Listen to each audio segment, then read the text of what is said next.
not Orlovsky or Marino, but Dan the Man Valari was the belle of the ball today at media availability after the quarterback turned tight end had 154 yards as a running back en route to leading this SU team in a victory over Pittsburgh in Yankee Stadium. SU comes into this game on paper with more elevated expectations than they had in recent matchups. But we know when these two face off, throw down the paper, throw out the records, and it's a chance to battle at high noon for a stake at ACC supremacy. University split aside.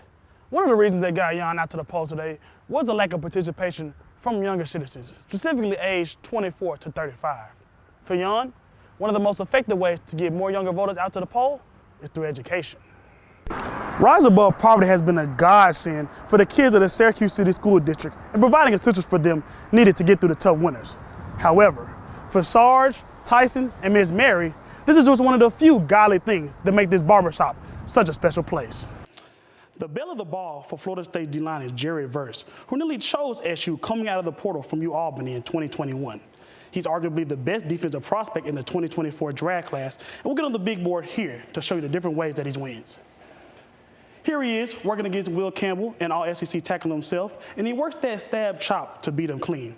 If you look at Verse's left arm right here, like you see, we'll get the little replay going, you see he throws it out into Campbell's chest to get him worried about a speed to power rush or a long arm. And it's a violent chop with Verse's outside hand against Campbell's plant hand to get him going. He finishes the rep cornering Campbell to make sure he doesn't get washed off field, and he finishes the rep with the forced fumble and enters Jaden Daniels' nightmares. Let me back it up just a little bit. Here against Virginia Tech, his elite snap get off, you see him beat that tackle before he's even fully out of his stance. 3 steps, and he's already on that tackle's upfield shoulder right here. All D-line coaches know, you beat the hands, you beat your man. He bends that edge even to the level of the quarterback, and he finishes with the sack. This O-line for Syracuse struggled mightily against Clemson, the only team they faced with comparable talent to the Florida State. It's the Sunshine State, but Jason Beck and his O-line will have to ID where 5 and maroon is every snap to avoid a gloomy day for Garrett Schrader.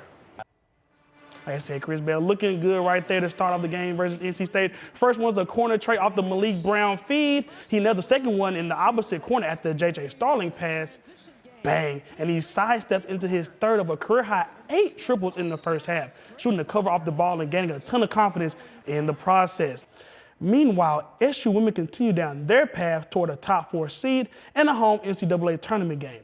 Coming off a double-digit win against the Miami Hurricanes, the Orange continued their ACC road trek before wrapping up their regular season with a big-time ranked matchup versus NC State. Coach FLJ was recently Spallina, fresh off getting his 100th career point last game, looked to lead SU on the charge. Low-scoring game going into the third, but Luke Roja goes across his body for the goal and to bring SU within the point. 4 minutes later, it's Spallina on the back who uses the pick to find the back of the net and knock things up 6-all with a quarter and a half left. He's one bad mamma jamma. Fourth quarter right there, midi Michael Leo jockeying position with the double spin, and he bangs it home with 10 minutes left to put the Orange ahead by 1. He led SU with 3 points on the day. Laid fourth, Eric Spanos is behind the net, and he scored the diving goal to put the Terps ahead with 4 minutes left in regulation. Spanos had a goal and assist on the day. A minute left, SU looking for answers, and Christian Moulay gives it to him, banging home the top left shot, sending us to OT. In OT, here's the controversy. Michael Leo is called for the crease violation by landing in the crease, wiping away Leo's game-winning goal. Definitely a tough call going against the Orange, but a little bit of soaking perhaps immediately afterwards. Maryland's wide open on the attack, and George Stamos sends the Orange faithful home sad as he nails the game winner for Maryland. Definitely a wide swing of emotions for SU, but they have to get right back on the horse on Wednesday to host a Utah U squad that's currently 0-2. Talking about the film room, some of the things that you've seen, like we smack dab in the middle of the season. What ways and what things have you seen from this team that you like the first 5-6 weeks, and what things do you want to see improvement for the defense for the back half of schedule?